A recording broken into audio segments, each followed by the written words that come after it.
It's your girl Donna Prescott, CEO and founder of Donna Prescott Beauty. Welcome back to my YouTube channel.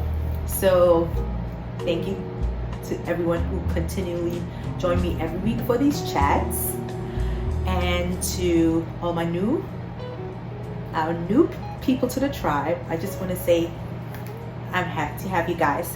Today I wanted to have a more serious chat around a topic that has been coming up a lot for me lately. You guys may not know, I'm definitely on a healing journey. I've been on that consistently for the past 4 years, and I feel like the deeper that I'm going into myself, there are a lot of topics that are coming more to the surface, right? So as I continue to grow as a businesswoman, I've realized that success can transform the way others treat you, right? And just something that stood out to me as I was doing group therapy this week, I've witnessed a lot of positive and negative reactions. And today I want to share a story on the topic jealousy, okay? So I was saying, in group therapy, we're currently learning about relationships and the different tiers, and how we, categorize people and place the people in our life into these tiers, which really brought up a lot of situations that I've had with the people that have came into my life. And this is why I wanted to speak on jealousy today. So what really is jealousy? So I pulled up the word jealousy, and this is what the definition said. Jealousy is a feeling of resentment or envy towards someone because of their possessions, achievements, or qualities. Wow. And it also gave some signs of jealousy. So if you're acting obsessive, if you're criticizing a lot, if you find fault in everything, if you're blaming, feeling distrustful, being overprotective or suspicious, experiencing a quick temper, or verbally abusing are signs of jealousy. I wish, if I've ever experienced that with anyone, for them to actually point it out. Leave it in the comments. That would be so cool. But yeah, I feel like the way I was raised, my parents were very strict at, showing us that we should be content with what we have, and that anything else that you feel like is a goal or a dream, to work hard towards it, right? So I've always been a firm believer that what's mine is mine, and if someone is doing great stuff, that's just an example of I could do it too. So if it's something that inspires me, I definitely would try to seek what can I do to get there, versus ooh, why this person and why not me? I've never really felt like I've been that type of person. But anyway, let's get into the story time. It's so crazy that I have so many stories that I could speak around this. This looked like it might be a series, but we'll start with this story. So when I first started building my beauty business, I had a family member, and this story probably is rooted from way before this, but we'll just start at the point of when I was building my business and the things that I noticed with this family member. So I felt like there was a lot of love there, but as I have had to really sit and think about that situation, I realized that it was not really a reciprocated type of relationship, and that relationship sat in a position of jealousy for a minute. So hear me out. There was a young lady who was referred to me by this family member, okay, to get hair services from me, and this client started to come into my salon, and we built a great relationship around servicing. I did her hair for a little bit, and everything seemed to be going fine. So I'm the type of hairstylist who, I have conversations with the guests that I service. I always like to ask questions like, are you happy? Is there anything that you need me to improve or fix while we're here? And I always leave it open for, a client that has had a service to always be able to reach out to me days after the service with any feedback, or if anything needs to be taken care of, right? So I felt like we were having a great basis, a great start, right? And one day I decided, okay, now I'm going to grow my business from just me being a stylist behind the chair to also offering hair extensions.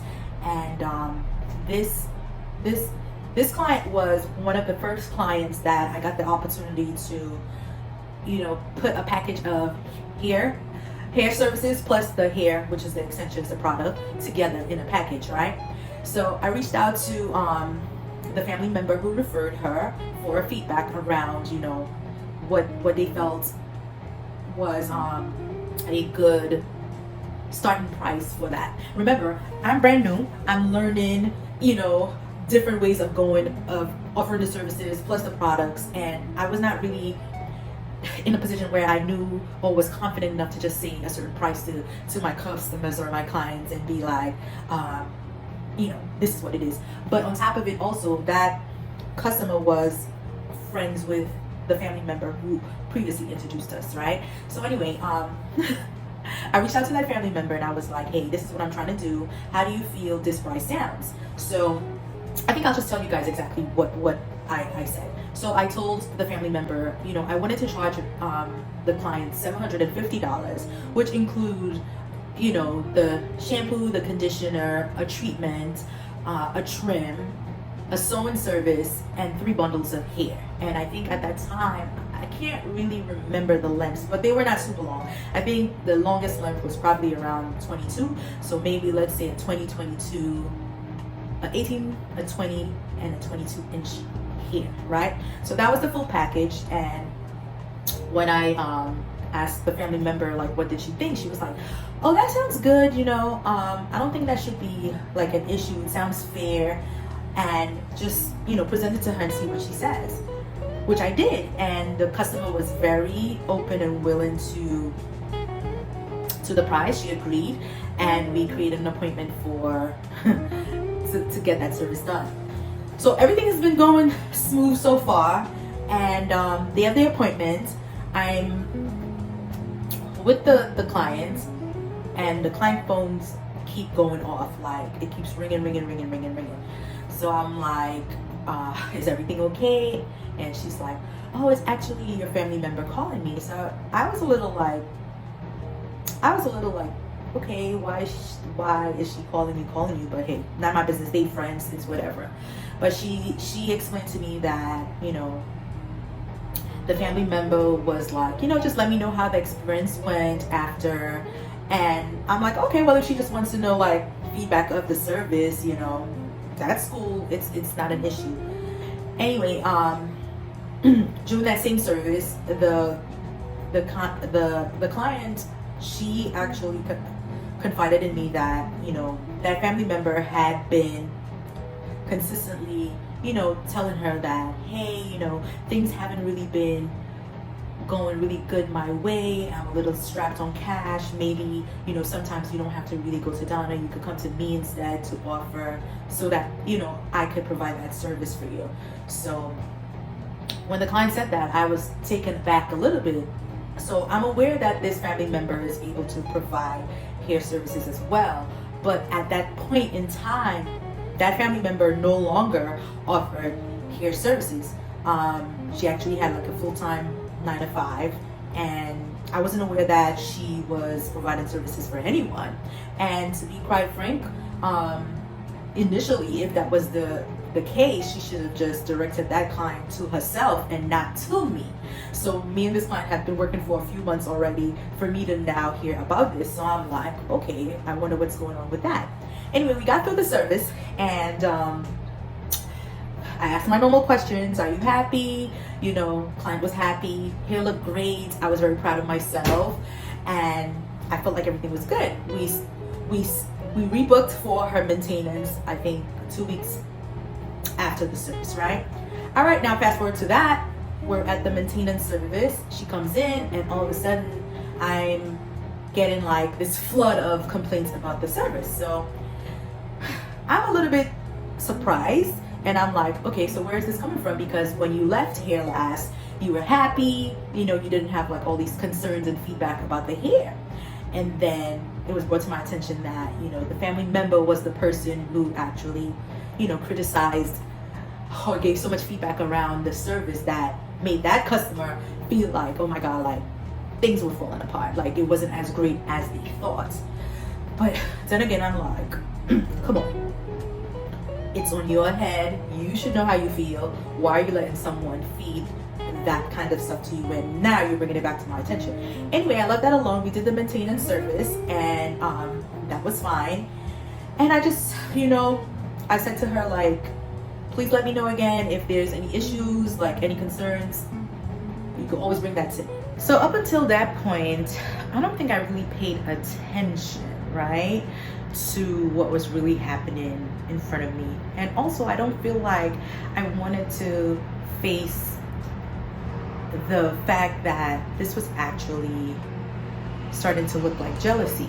So it made me think about like other situations before, like this person being in my presence and me not feeling like they were celebrating me, and it was like a celebratory moment, and I was just not feeling supported by this person. But yet still, on the flip hand side of that, it's like if this person needed support in any way, I would show up.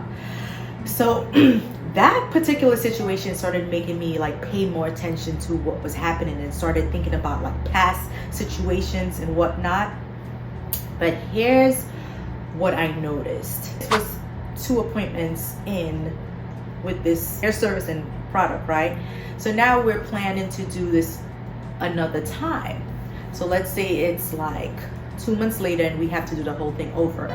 So this customer is like, all right, I want to I actually have the hair, but now I need to take down and redo the service. So obviously it's not going to be as costly as the initial service, but you know, it's still going to be like a big service ticket because, you know, I have to do the takedown and then I have to do the reinstall and whatnot, right? So we scheduled the appointment, and the day of the appointment, the client never shows up. So I am internally like, just like, my mind is like this battlefield, like what's happening, like, you know, it's just so much going on in my head.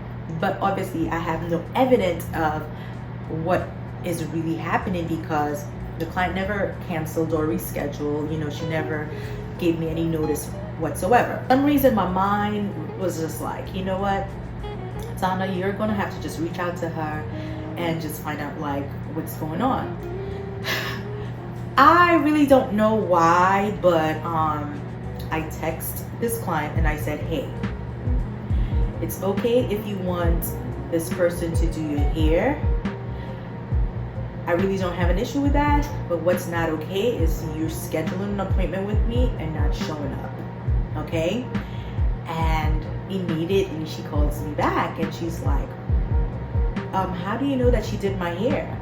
So it's like my instinct was telling me something, and I was like really want to, like, I was just so clear to the target that when she said that, I was like, wow. So she said, well, I actually did go to your family member and have my hair done because she was really on top of my case of like, she needs a hair done.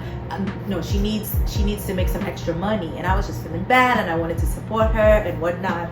But I never meant, you know, to stir up any like drama. I'm so sorry I didn't cancel the appointment.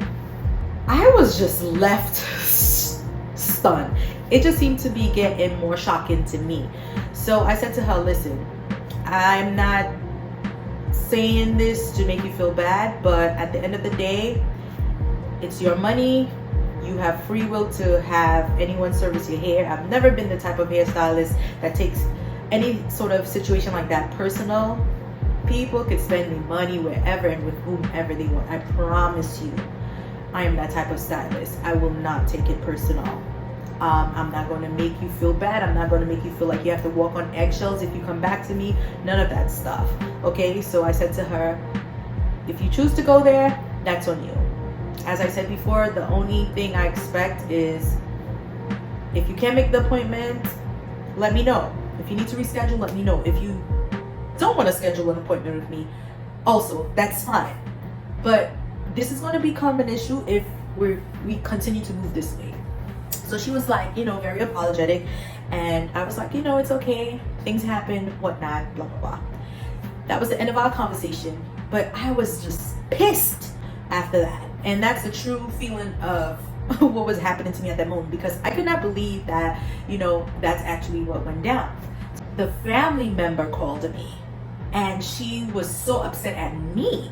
She was like, you know, why would you call the guest and, you know, the client, and make her feel bad? You know, she's already like, you know, not someone who is like trauma driven or whatever, so why would you call her and make her feel so bad about the situation? I'm like, I never called her to make her feel bad about anything. We had a conversation. She was like, you know, and this family member insisted that, you know, my motive was like to actually make this person feel bad, but no, it was about, why did you feel the need to do what you did? So that's when I think I told to her that I realized that she just haven't been in my corner, and I didn't like that, and I'm not going to mess with her because she's a grimy, excuse my language, you're going to have to air that out. Yeah, so I called her grimy B, and she was not happy about that, but that was the end of my conversation. So I am always that type of person who, listen, if I don't bother you, don't bother me, because it takes a lot to get me to a point of being so upset to tell you about yourself. I let so much slide, you know, I'm just that type of person. But I feel like at that point I had enough of it, so I told her and I hung up my phone. She was not happy about that. She kept calling my phone, and I'm at work, so I can't have like that back and forth with her, so I would not pick up my phone. Anyway, it was a Saturday, and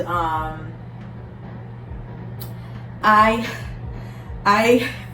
just didn't know like what was going to happen. But guess what? You guys are not ready for what happened next. Oh my God.